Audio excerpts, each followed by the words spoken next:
அப்ளிகேஷனும் install பண்ணாம நம்ம டெக்ஸ் வேலட்டோட இதை கனெக்ட் பண்ணிக்கிட்டா எந்த ஒரு கேஒய்சியும் நம்ம வெரிஃபை பண்ண தேவையில்லை. ஸோ இவங்க என்ன பண்றாங்க அப்படின்னா ஏஐ ட்ரேடிங் வந்து ஆர்பிட்ரேஜ் ஸ்ட்ராட்டஜியை வந்து பயன்படுத்துறாங்க. இவங்க எல்லாமே எல்லா சென்ட்ரலைஸ்ட் எக்ஸ்சேஞ்ச் டெக்ஸ் இது எல்லாமே கனெக்ட் பண்ணிக்கிறாங்க.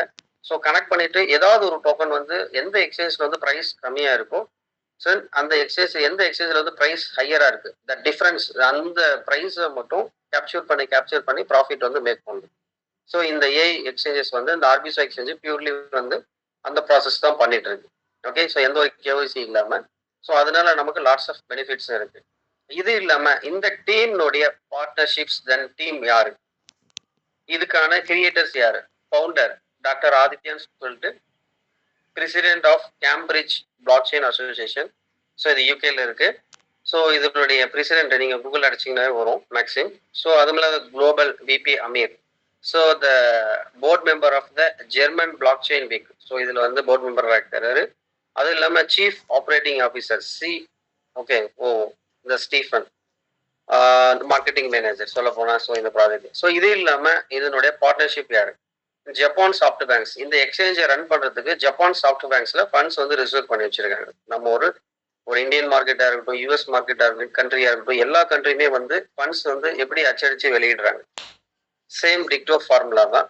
இந்த எக்ஸ்சேஞ்ச் ரன் பண்றதுக்கு ஃபண்ட்ஸ் வந்து ரிசர்வ் பண்ணி வச்சிருக்காங்க. எக்ஸ்சேஞ்ச் வந்து கொலாப்ஸ் ஆகாம இருக்கிறதுக்கு ஜப்பான் சாஃப்ட் பேங்க்ஸ்ல ஃபண்ட்ஸ் ரிசர்வ் பண்ணி வச்சிருக்காங்க. இது இல்லாத வந்து கேம்பிரிட்ஜ் பிளாக் செயின் சொசைட்டியும் சரி, நிவிடா, தென் மெலோஸ் போம், தென் வந்து புலபிலி network, okay, so then R E I network. So இந்த மாதிரி வந்து பார்த்தீங்கன்னா ஸோ எல்லாமே வந்து இவங்க கூட பார்ட்னர்ஷிப்ல இருக்காங்க. ஸோ இவங்க எல்லாமே சொல்ல போனா டீம் மெம்பர்ஸ்.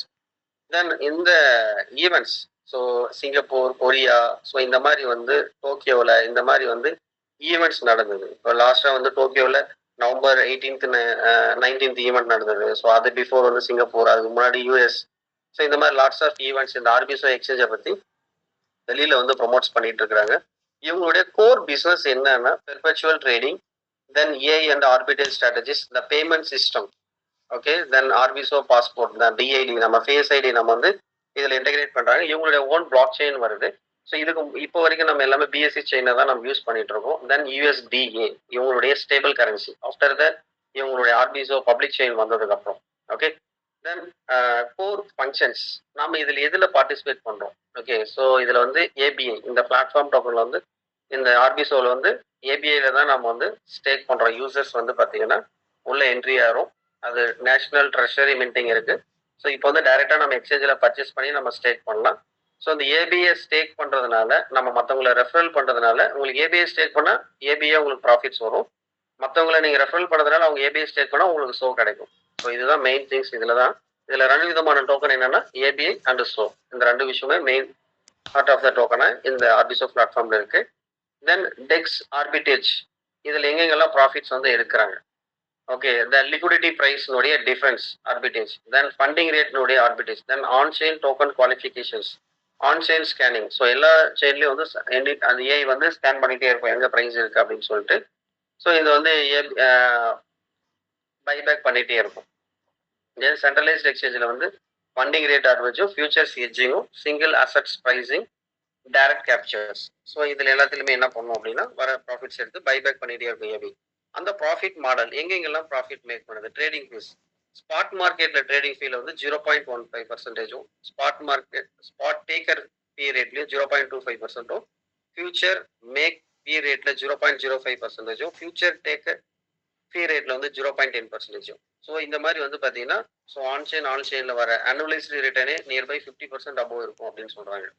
தென் வந்து ஃபியூச்சர்ஸ் ட்ரேடிங் லிவரேஜஸ்லேயே மோர் தென் 50% இருக்கும் அப்படின்னு சொல்றாங்க. ஸோ இந்த மாதிரி வந்து எந்தெந்த மார்க்கெட்ல வந்து எங்கெங்கெல்லாம் ப்ராஃபிட்ஸ் வந்து மாடல் வந்து எங்க ஜென்ரேட் ஆகுது அப்படின்ற விஷயத்த வந்து ஷேர் பண்ணியிருக்காங்க. தென் இதில் இருக்க டோக்கன் சிஸ்டம். ஸோ இதில் வந்து பார்த்தீங்கன்னா கவர்னன்ஸ் டோக்கன் ஏபிஐ. ஸோ நம்ம இதில் தான் நம்ம ஐடி நம்ம பர்ச்சேஸ் பண்ணுறது, ஸ்டேக் பண்ணுறது, இந்த டோக்கன் ஹோல்டு பண்ணுறது, இது எல்லாமே. ஸோ இந்த ப்ரைஸ் வந்து பார்த்தீங்கன்னா October 21 வந்து பார்த்தீங்கன்னா லான்ச் பண்ண உடனே $0.1 இருந்தது. ஸோ லான்ச் பண்ண வித்தின் ஃபியூ செகண்ட்ல $1 மேலே கிராஷ் ஆச்சு.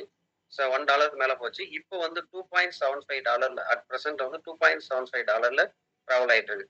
அப்போ எல்லாமே நவம்பர் ஃபர்ஸ்ட் வீக்லோ இப்போ ஜஸ்ட் வந்து ஒரு 20 டேஸ்க்கு முன்னாடி 25 டேஸ்க்கு முன்னாடி பர்ச்சேஸ் பண்ணவங்களுக்கு எல்லாருக்குமே மோர் தென் 3x மேலே ப்ராஃபிட் ஆயிருக்குது. 3 டைம்ஸ்க்கு மேல அவங்களுடைய கேபிட்டலே ரைஸ் ஆயிருக்கு. ஸ்டேக் பண்ணவங்களுக்கு எவ்ரி 8 ஹவர்ஸ்க்கு இன்ட்ரெஸ்ட்டும் ஜெனரேட் ஆயிருக்கு. ஸோ இதுல தான் நம்ம எல்லாமே ஸ்டேக் பண்றது, ப்ராஃபிட் ஜெனரேட் பண்றது எல்லாமே இதுல தான் நம்ம பண்றோம். ஸோ தென் வந்து கன்ட்ரிபியூஷன் டோக்கன் சொல்றோம். ஏபிஐ வந்து பிளாட்ஃபார்ம் டோக்கன். அப்ப இந்த வந்து பாத்தீங்கன்னா மொத்தமே 100 மில்லியன் சப்ளை. பட் ஏபிஐ வந்து சப்ளை கிடையாது. எப்பயுமே மார்க்கெட்ல டிமாண்ட்லயே தான் இருக்கும். வந்து இனிஷியல் பிரைஸ் இஷ்யூன்ஸ் வந்து $1 தான் கொண்டு வந்தாங்க. இது ஒன்லி நம்ம டைரக்ட் ரெப்ல யார் யாரெல்லாம் இன்ட்ரோடியூஸ் பண்றோமோ அவங்க வந்து ஏபிஐல பர்ச்சேஸ் பண்ணி ஸ்டேக் பண்ணும்போது மார்க்கெட் ரேட்ல $1000 வேல்யூல இருந்துச்சுன்னா நமக்கு எவ்ரி 24 ஹவர்ஸ்க்கு 0.3 வந்து கிடைச்சிட்டே இருக்கும். கண்டினியூஸா வந்து பாத்தீங்கன்னா இது கிடைச்சிட்டே இருக்கும். ஸோ அதுதான் இதனோட விஷயம். ஸோ ஏர்னிங் இன் ஆர்பிசோ. இதுல இந்த ஆர்பிசோ வந்து எங்கெங்கெல்லாம் ஏர்ன் பண்ணுது அப்படின்னா கான்ட்ராக்ட் ட்ரேடிங்ல, ஸ்பாட் ட்ரேடிங்ல, காப்பி ட்ரேடிங்ல, ஆர்பிட்டேஜ்ல, தென் ஸ்டேக்கிங் ஏபிஐல வருஷத்துக்கு நீங்க எவ்வளவு ப்ராஃபிட் பண்ணலாம்னா 2557% வரைக்கும் நீங்க ப்ராஃபிட் மேக் பண்ணலாம். 25x வரைக்கும் ப்ராஃபிட் மேக் பண்ணலாம். இந்த ஏபிஐ பிளாட்ஃபார்ம் டோக்ல நீங்க ஜஸ்ட் பர்ச்சேஸ் பண்ணி ஸ்டேக் பண்ணீங்கன்னா எவ்ரி 8 ஹவர்ஸ் ஒரு 0.3% இன்ட்ரெஸ்ட் வந்துட்டே இருக்கும். இல்ல நான் எனக்கு வேணும்னா அடுத்த செகண்ட் நீங்க கேன்சல் பண்ணி எக்ஸ்சேஞ்சில் செல் பண்ணி யூஎஸ்டிடி எடுத்துட்டு போயிட்டே இருக்கலாம். அதே ட்ரெஷரி மின்டிங் ஓப்பன் ஆச்சுன்னா மார்க்கெட்ல வந்து ஏபிஐ ஃபுல்லா டிமாண்ட் ஆனதுக்கு அப்புறம் தான் ட்ரெஷரி மின்டிங் வரும். ஸோ வந்துச்சுன்னா 1 to 15% வந்து பாத்தீங்கன்னா டிஸ்கவுண்ட்ல கிடைக்கும். ஸோ இது இப்போதைக்கு வரதுக்கு வாய்ப்பு இல்லை. தென் காம்ப்ரஹென்சிவ் பிளான் இருக்கு, அப்ளிகேட் ப்ரோக்ராம் இருக்கு, டைரக்ட் ஸ்பான்சர் இன்கம் இருக்கு. நமக்கு 2 லெக் ஸ்ட்ராங்கா கொண்டு போனா அது லாட்ஸ் ஆஃப் இன்கம் வந்து அன்லிமிடெட் டெப்த் வரைக்கும் நமக்கு இருக்கு. தென் கண்ட்ரிபியூஷன் ரிவார்ட்ஸ், இது மூலியமா நமக்கு வந்து ரிவார்ட்ஸும் இருக்கு. ஸோ இந்த மாதிரி விஷயம் இருக்கு. Then how to obtained API. இதுல வந்து பாத்தீங்கன்னா ஏபிஐ வந்து நம்ம எந்த மாதிரிலாம் வந்து ஜென்ரேட் பண்ணலாம். ஓகே, ஸோ எப்படி கிடைக்கும்? பர்ச்சேஸ் த்ரூ ஆர்பிசோ. நம்ம வந்து டைரக்டா எக்ஸ்சேஞ்ச் மூலியமா வந்து பாத்தீங்கன்னா பர்ச்சேஸ் பண்ணலாம். டைரக்டா வந்து பாத்தீங்கன்னா மார்க்கெட் ரேட்ல வந்து என்ன ரேட்ல இருக்கோ அன்னைக்கு $2.7 இருக்கா, ஸோ மார்க்கெட் ரேட்டுக்கு நம்ம பர்ச்சேஸ் பண்ணி ஸ்டேக் பண்ணலாம். இதுல நேஷனல் ட்ரெஷரி மீட்டிங் வந்துச்சுன்னா 1 to 15% வரும். இது மோர் தானே இயருக்கு மேல ஆகும் இந்த நேஷனல் ட்ரெஷரி மீட்டிங் எல்லாம். பட் ஆனா அப்ப டிஸ்கவுண்ட்ல கிடைக்கும். பட் இப்ப மார்க்கெட்ல தான் நம்ம பர்ச்சேஸ் பண்ணி நம்ம பண்றோம். பட் நேஷனல் ட்ரெஷரியில வரவங்க எல்லாருமே 5 டேஸ்க்கு வந்து ஆஃப்டர் தான் கேபிட்டல வந்து ரிட்டர்ன் பேக் பண்ண முடியும். அதே 50% மார்க்கெட் ரேட்ல ஏபிஐ வந்து பர்ச்சேஸ் பண்ணி ட்ரேட் பண்ணுவோம். ஜஸ்ட் 50%. ஸோ இது வந்து பாத்தீங்கன்னா மோர் தென் இயர் ஆகும். பட் இப்போ நம்ம டைரக்டா மார்க்கெட்ல தான் பர்ச்சேஸ் பண்றோம், ஸ்டேக் பண்றோம், மறுபடியும் அன்ஸ்டேக் பண்றோம், அடுத்த செகண்ட் மார்க்கெட்ல செல் பண்ணிட்டு எல்லாமே எடுத்துக்கும். ஸோ இதுல என்ன பெனிஃபிட்னா நீங்க இந்த பிளாட்ஃபார்ம் டோக்கனை பர்ச்சேஸ் பண்றதுனால எனி செகண்ட் நீங்க அன்ஸ்டேக் பண்ணிக்கலாம், எனி செகண்ட் ஸ்டேக் பண்ணிக்கலாம். நீங்க ஸ்டேக்கிங்ல வச்சுட்டு இருக்க வரைக்கும் எவ்ரி 8 ஹவர்ஸ்க்கு வந்து 0.3% வந்துட்டே இருக்கும். காம்பவுண்டிங்ல எவ்ரி 8 ஹவர்ஸ்க்கு இன்ட்ரெஸ்ட்டும் சேர்ந்து 0.3% வரும். இதுல இருந்து நீங்க $2.7 நீங்க வாங்கி ஸ்டேக் பண்ணிருக்கீங்க. ஸோ 1 மந்த் கழிச்சு வந்து உங்களுடைய $5 $6 போச்சுன்னா கூட உங்க கேபிட்டலே பைசா ஆயிருக்கும். உங்க கேபிட்டலே டபுள் ஆயிருக்கும். இதுல தான் ஸ்டேக்கில் இருக்கிற வரைக்கும் இன்ட்ரெஸ்ட்டும் வந்துட்டே இருக்கும்.